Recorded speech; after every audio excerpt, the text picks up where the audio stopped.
Okay? So today I'm going to introduce to you a very important man. Okay? How many of you love going to the parks in Bryan? Man, there's lots of them. Arbor Park, Rec Park, Roseland Park, all those cool parks. Now you can put your hands down. Okay? The guy I'm going to introduce you to is in charge of every tree in those parks. Can you believe that? Look at all the trees we have in this one. Okay? So let's give a big round of applause to Mr. Gosha.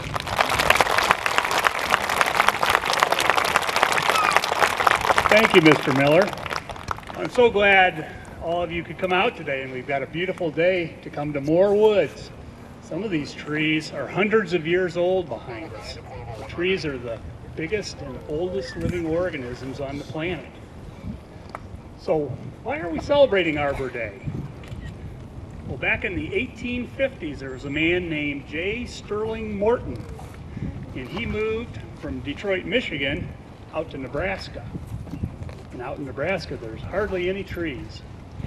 So Mr. Morton really missed the trees that they had back in Michigan. He decided somebody needed to do something about it, so he came up with the idea of having a holiday where people went out and planted trees. In the first year, over 1 million trees were planted in Nebraska. So we celebrate that every year now in April when it's tree planting time. Now, trees are very important to us because they provide lots of good things. For instance, the oxygen in the air that we breathe comes from trees. We get lots of good food like apples and cherries from trees. The wood that our houses are built out of comes from trees. And the paper that your tests are made up on come from trees.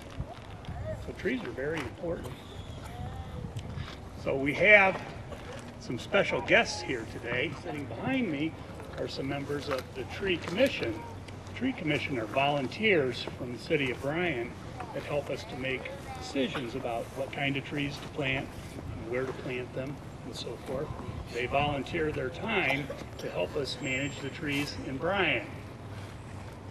They also are the sponsors of this celebration today. So give them a round of applause, please.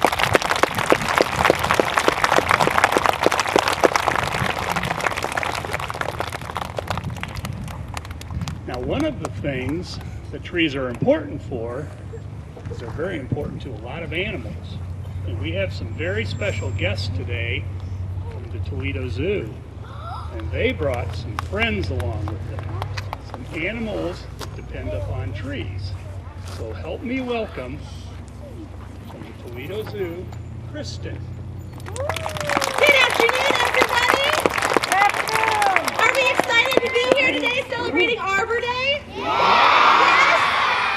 Wonderful. Well, as he mentioned, my name is Kristen, and I brought my friend today, Alex. Hi, guys. And you guys are so polite. And we today have brought 3 live animals from your Toledo Zoo for you to see today. So, but I want to remind you, when we have these animals out, what do you think I need you to do? Show me. I need you guys to be quiet. We don't want to scare the animals, do we? No, that's not fair. So if we stay quiet, the longer we can have those animals out, the more you get to see them. All right. I have a question for you guys, though. Who knows of an animal that lives in a tree? Okay. Ooh. That's cheating. I can't pick on you. Yes. Raccoons can be found in trees. What else? Owls can be found in trees. Green shirt. Squirrels can be found in trees.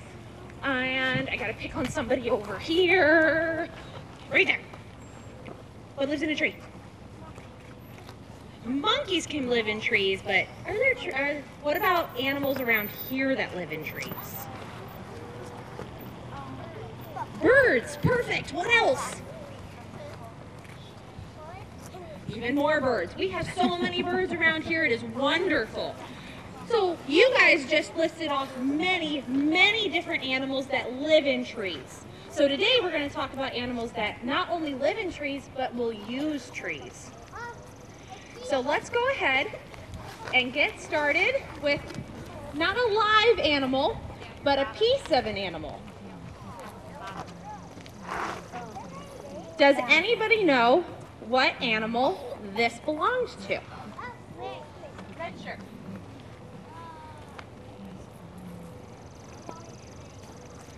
A very long snake. Yes. So this is from a snake called an eastern fox snake. And this is a shed from one. So this snake is actually still alive at the reptile house. You can go and see him. But he was growing, so he shed this off and he let us keep it. Now, snakes are actually really good climbers. Who knew that? Good, you all did already. So snakes are really good climbers even though they don't have hands and feet. And what do you think they're looking for when they're up there in those trees? They could be looking for little mice if they're up in the trees. What else? They're looking for their food, whether it be a little baby bird or even bird eggs. They're looking for food while they're up there. Snakes will also live amongst the roots of the trees. They'll find holes that other animals have dug and live in those holes when it's cold outside. All right, now Alex has another really cool animal that you can find right here in your own backyard. By the way, everything we're showing you today, minus one, will be found around here. What do we call an animal that you can find in your own backyard? It's a science word that begins with the letter N. Yes?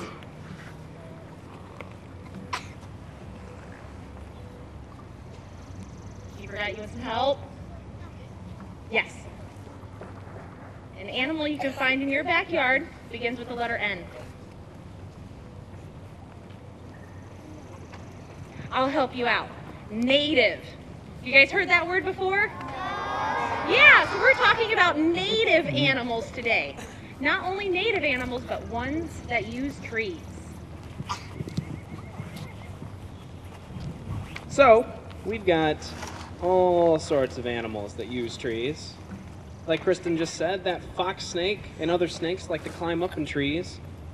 But other animals like to live inside trees, and some animals even like to build their homes out of trees. Now I have here the fur of one of those animals that likes to use trees to make its house or its shelter. This is fur from a beaver. Yes. Yeah. Beavers like to build lodges. Yeah, they take trees, and you guys know what they like to do with those trees? Who can tell me? Yeah. You in the gray. They like to build stuff out of trees. They do. And how do they get those trees to build those lodges that they live inside of? Exactly. They use their big teeth to chop down trees. Beavers are part of the rodent family, so they're related to rats and mice, and they have teeth that never stop growing. And those teeth, they have to kind of keep them worn down by chewing, and they can chew through trees and knock trees over. How crazy is that? You think you could chew a tree down? No. That'd be pretty tough. But those beavers have no problem doing it. And they'll use those trees to build those lodges that they live inside of. It's kind of a house on the water. And they'll also build what are called dams and block up part of the water. And beavers are really interesting because they are the only other animal besides humans that actually can change their environment and the ecosystem that they live in. So we do it when we build houses and places like these neighborhoods here in the forest that we used to have. And sometimes we'll chop down trees to do that too. So we have to be really careful when we're building new houses that we don't take away any of those wild lands with all the trees. All right. Looks like Kristen's got our first live animal to show you guys here. Down. Sit on your bottoms. They're going to come around. This, you guys are so special to see this animal today. Who can raise their hand quietly and tell me what kind of animal this is?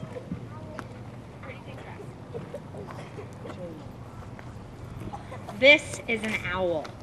This is Stony, and he is an eastern screech owl. He is full grown, he is not a baby. This is all the vigor eastern screech owls get. And I had to wake him up today to bring him out to see you. What kind of animal does that make him? Yep. Nocturnal animal. He is a nocturnal animal, and I found him in his enclosure at the zoo. He has a wonderful little hole in a tree.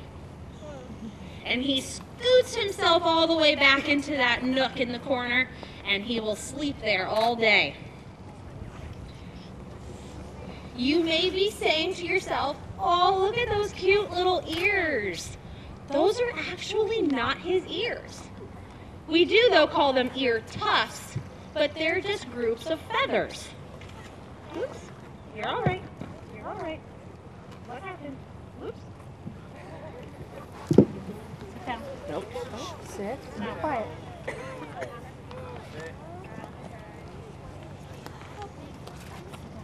Yes, he has a very wonderful wingspan, doesn't he?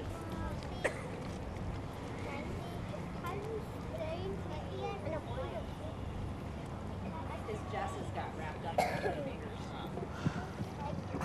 So every time we have a live animal, sometimes they get a little nervous, even if we're being quiet. So we just have to keep calm and stay quiet You guys are doing great. and see if Stony, our owl, will sit down nice again. Never told him like this before, but First time for everything, first huh? time for everything. So, like I was talking about his ears. Those on top of his head are just his groups of feathers, his ear tufts. His ears are actually on the sides of his head, like our ears are, but one ear is up more than the other. So one of them's up here, the other one is down here. That way, he can hear whether there is a predator flying up above him, or if there is a prey item down below him. He's doing a wonderful job showing you his wings right now. And his beautiful, beautiful coloration. How do you think that beautiful coloration helps him in the wild? Yes. How does that coloration help him to survive in the wild? It helps him blend in with the tree that he's living in. And what do we call that? That science word that begins with a C. He is camouflaged. He's perfectly camouflaged in his tree. In fact, if he was scared right now, he'd be standing straight up, almost on his tippy toes. He'd pull back his shoulders and lift his head up to make himself look bigger and scarier. And he'd put those ear tufts up too. That way he'd, again, make himself look even taller. Have you guys noticed how he moves his head? Yeah. We have a wonderful question over here, and it is, can he turn his head all the way around? The only owl that can turn its head all the way around is the ones you see in cartoons. Owls have extra bones in their neck that allow them to turn their head up to 270 degrees, which would be like me facing straight, and I'd be able to turn my head this way to look that way. So they can turn their head almost in a circle, but not completely in a circle. And that allows them to even use their ears more to hear where things are coming from. Does anybody have any questions about Stony, the eastern screech owl? Yes. What's your question?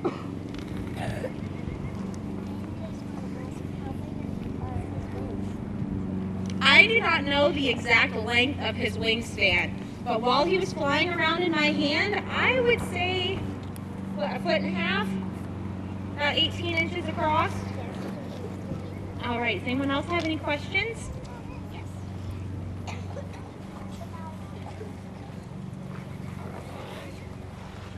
Well, that is what he eats. At the zoo, we will give him mice to eat. And that's what he's going to try to catch while he's in the woods. He's going to try to find field mice, maybe some voles, and other little critters that run around. When they're babies, when they're owlets in the nest, they like to eat insects.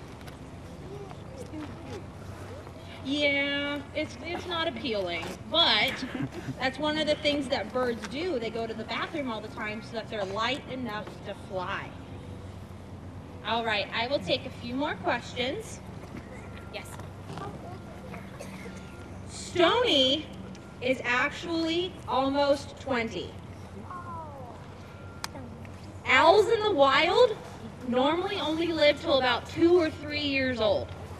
So the fact that he is almost 20 is amazing. The reason why we have him at the zoo is because his wing is broken. Do you kind of notice how this one's been hanging low? It hangs kind of low. That's because it's broken. The bones aren't fixed right. It's like if you took your drinking straw, cut it in half, and tried to put it back together. There's always going to be that hole in your straw, right? So his wing isn't quite fixed. And that's why we have him at the zoo, because he can't fly. He can't fly very well, which means he couldn't catch food. All right, I have time for one more question. Somebody brought him to us. They found him injured, brought him to the zoo, and our veterinarians fixed his wing the best that they could. All right, well, we have another exciting animal to show you today. So I'm going to go put Stony away while Alex introduces our next live animal.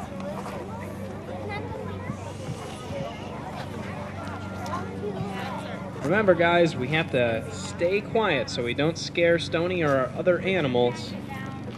The next animal that I'm going to show you is kind of like Stony, and then he's up at the same time.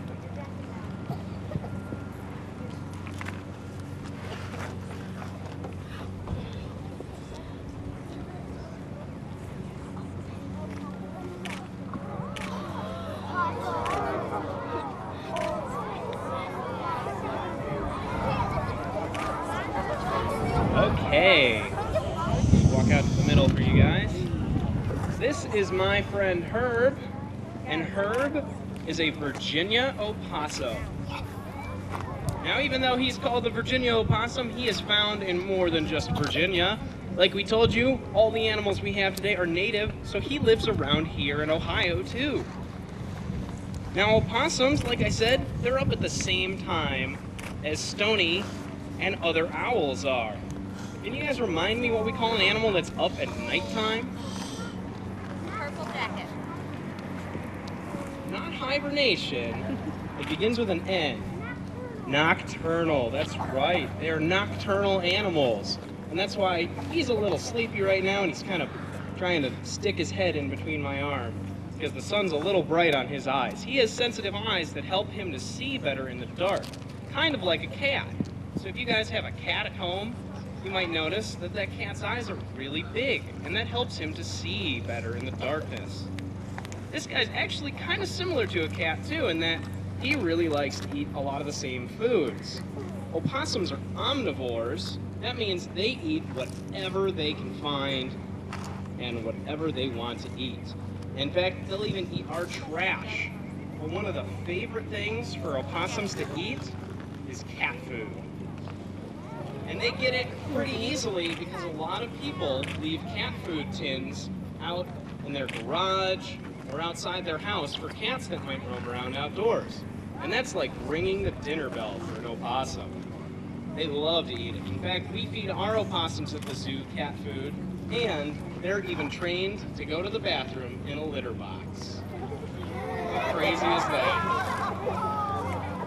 But even though they're a little bit catty, they would not make a good pet like a cat would. They take a lot of care by our keepers at the zoo. And like I said, they're a nocturnal animal. So if you wanted to play with an animal that's nocturnal, you know, during the daytime, he'd be too sleepy to play. And every time you're trying to go to sleep at night, he'd be making a lot of noise. And of course, opossums can be a little scary looking too. Usually when we see them outside roaming through our garbage, maybe looking for some food, they look a little mangy, a little dirty, and they actually don't live that long in the wild. They only live for about 3 years. In captivity, they may live a little bit longer because we can take better care of them, but they don't have the longest lifespans. However, they have some great adaptations to help them survive while they are roaming around outside. You may notice he's got this tail here. Kind of looks like a big rat tail, doesn't it? Yeah, there's no hair on it, but it's semi-prehensile. And that's a big fancy way of saying that he can use that to wrap around tree branches and other things to help him climb. So this is an animal that may climb up into a tree to look for food to eat, and he likes to live inside old fallen down trees to take shelter inside there, maybe where there might be a little burrow. So he depends on trees to live, just like flying animals like the birds like Stony do. What you doing there, bud? He's still being a little shy. He's also got these kind of sharp claws to help him climb up trees, which is why I'm wearing the gloves and have my long sleeves on today. Now, these guys are super cool. They have more teeth in their mouth than any other mammal. They have over 50 teeth in their mouth. And if he felt scared, the first thing he'd probably do is open up his mouth and show you all those teeth and probably hiss. The second thing that he might do, if that didn't work to scare away a predator or somebody he'd be scared of, he would play dead. In fact, he can emit a really stinky, smelly odor that makes it smell like he's died. And a lot of people call this playing possum. And that's where that phrase comes from. But it's important that we realize that this guy is an opossum, because there is an animal called the possum, and it lives down in Australia, and it looks a lot different. But he does have something similar with a lot of animals that are native to Australia. Opossums are marsupials. Can anybody tell me what a marsupial is? Yeah, and the sunglasses there. Yeah, you.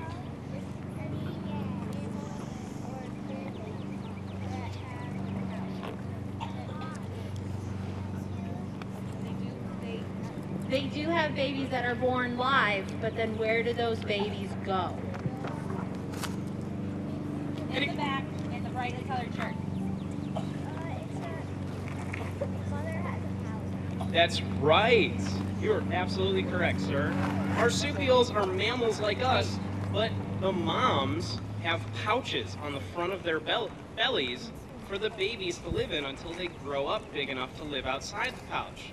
So other marsupials are animals like kangaroos and wallabies and even koalas. They all have those pouches. Opossums are the only marsupial that live in North America.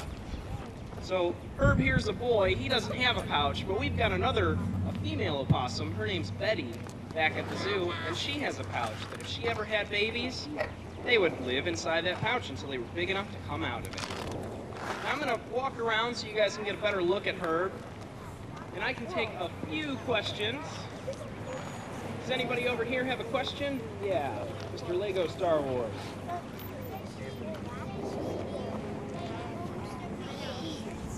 So he asked if Herb and other opossums eat everyday ants. And he may, if he found some bugs that were big enough, he might eat them. But for the most part, he's going to look for a really easy meal that's just laying around, like some trash that somebody threw away, or maybe an animal that somebody didn't eat all of. The green shirt there. how old can they get? Opossums can live to be about 3, maybe 4 years old at the oldest. So they don't grow and live very long lifespans. Right here, the blue coat. Which question? Who gave him to us? At the zoo, we have 3 opossums, and they were all rescued. So they came to us as babies, and we found them abandoned by their moms, because their moms were probably scared away by somebody bigger.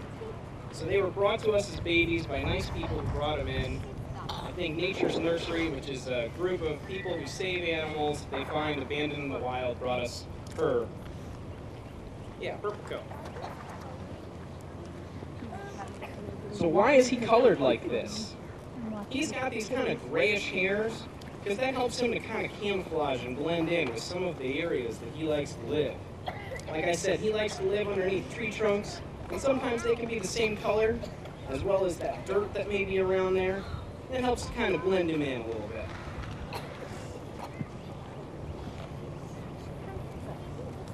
All right, you got a question? Mr. Jordan. You forgot it? That's okay.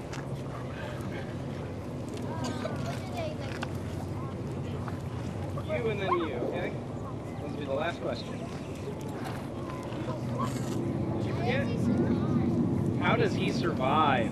He has all sorts of cool adaptations, cool things that help him to live better.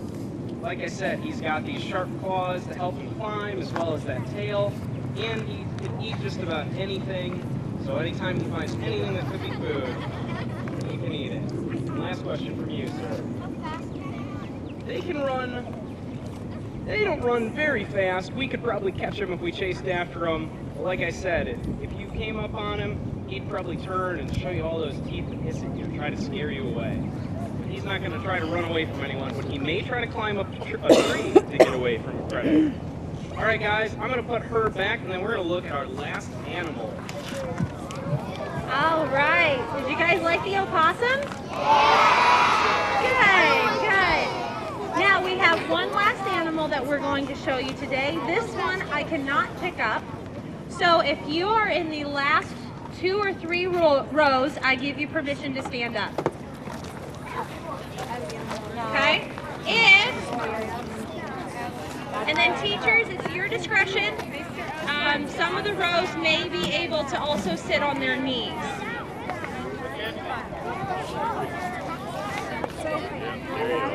And then if everybody, I would like to remind you all to stay quiet, please. I do have the microphone. I need you all to stay quiet.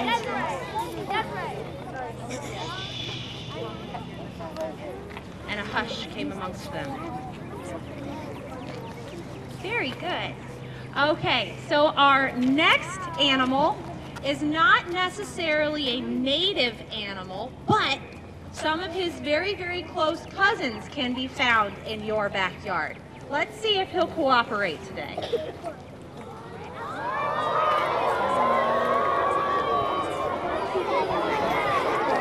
All right, I know he's adorable. I know that he's cute, but I need you all to hold it in. Just hold it in with your bubble. Hold all your thoughts in right now. This is a giant Flemish rabbit. And as I mentioned, they're not native. They're actually kind of not native to anywhere. We, as humans, have bred these rabbits to be this large. And to be honest, I'm not sure why, except to be extremely adorably cute. Now this is Olaf. Olaf is going the wrong direction. Olaf lives with his brother at the zoo. His name is Sven. That should sound familiar, yes. But we have tiny little rabbits that live around here, don't we? We have some wild rabbits, we have some cottontail rabbits, and these rabbits that live around here love to use the base of trees. The mother rabbits love to use the base of trees to lay their litters, to give birth to their babies. And those babies will then be visited by their mother only twice a day to give food. That way the mom doesn't give away where her babies are. So if you see a little baby hole with some baby rabbits in it, leave it alone.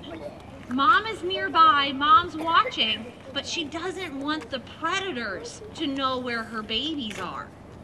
So just leave the little babies be. Mom is close by and taking care of those babies. And a lot of times I find nests right by the bases of trees.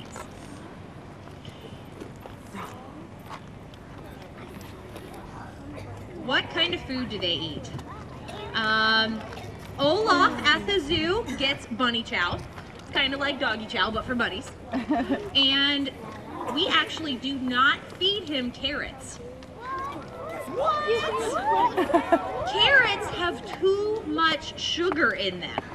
Carrots, if we were to feed him carrots all the time, he would become sick because we would give him too much sugar. Instead, we will give him celery. Who likes celery? He also really likes romaine and kale. So those are some of his favorite vegetables to eat. All right, I will take a few questions about Olaf, the giant Flemish rabbit. Is it a boy or a girl? He is a boy. We know that he is a boy. Mammals are pretty easy to tell whether they're boys or whether they're girls. How old is Olaf? He's actually not that old. I believe he's only about 1 year old. And he's probably not going to live that long. He'll probably live to be about 5-6 years old. Because he is also a rodent. He has those two big buck teeth, just like the beaver skin we saw earlier. Yep, you can see his little nose sniffing everybody, seeing if there's any food around. Yes. Well, Olaf is 25? He's about 25, 30 pounds right now. He's about 25, 30 pounds, but his parents, his mom and dad, were in their 40s. Oh, so my. he has the potential to gain 15 to 20 more pounds. Not that that is healthy for these rabbits, but his parents are just very, very large.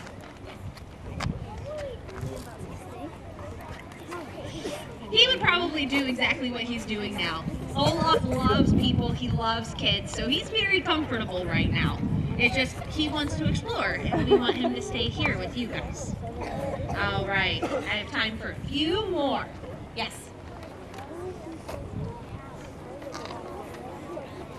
Why is he so fast? Why is he so fast? He has, look at those huge back feet he has. He uses those to hop as fast as he can. Well, when he wants to get away from something, which is not very often. And he has nails on his feet that allow him to grip the ground as he's running and hopping. That also pushes him along quicker. Yes?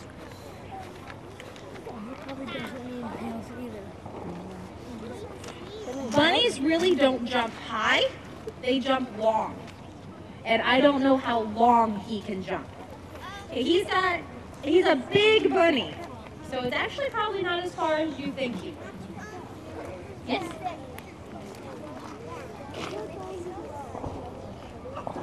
The reason why we don't like holding giant Flemish rabbits is because their bones are still very brittle.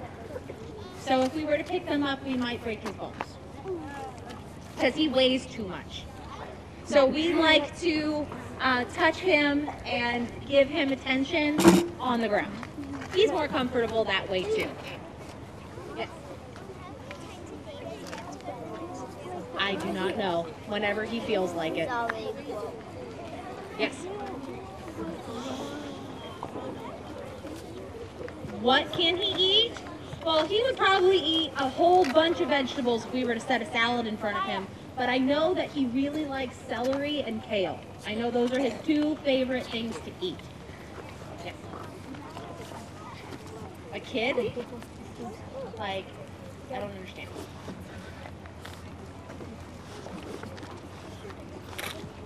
He's 1. And they can only live till about, what, 5 or 6? So, yeah, he's still a kid. He's still learning. But he's being a perfect bunny right now. All right, well, Alex, myself, Stony, Herb, and Olaf would like to thank you for coming out today, celebrating Arbor Day, learning about animals who live and use trees. And we would love to see you all come out to your Toledo Zoo. Who here's been to the aquarium, the new aquarium? Yeah? Wonderful. Well, you can see these animals at the zoo. If you come by, we would love to see you, love to chat with you. So thank you all so very, very much for having us come out today.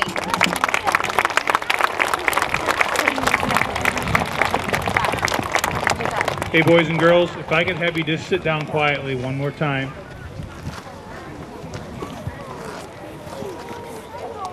Well, wasn't that cool?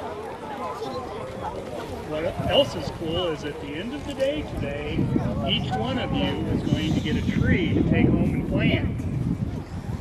They're going to look like this. We have a couple of different kinds. One with the longer needles is a pine, and the one with the shorter needles is a spruce. So there's some instructions on how to plant and everything. This is what it looks like when it comes out of the bag. Can anybody tell me which end goes in the ground? Those are the roots. They go in the ground. So you can go home and plant trees tonight. Thanks again for coming and celebrating Arbor Day with us at Moore Park. I'm going to give this back to Mr. Miller about some dismissal. All right, just stay where you're at right now. Before we go, I'd like to say this to you. I thought you guys did a great job today. Okay, I want you to all give yourselves a big round of applause for doing a great job.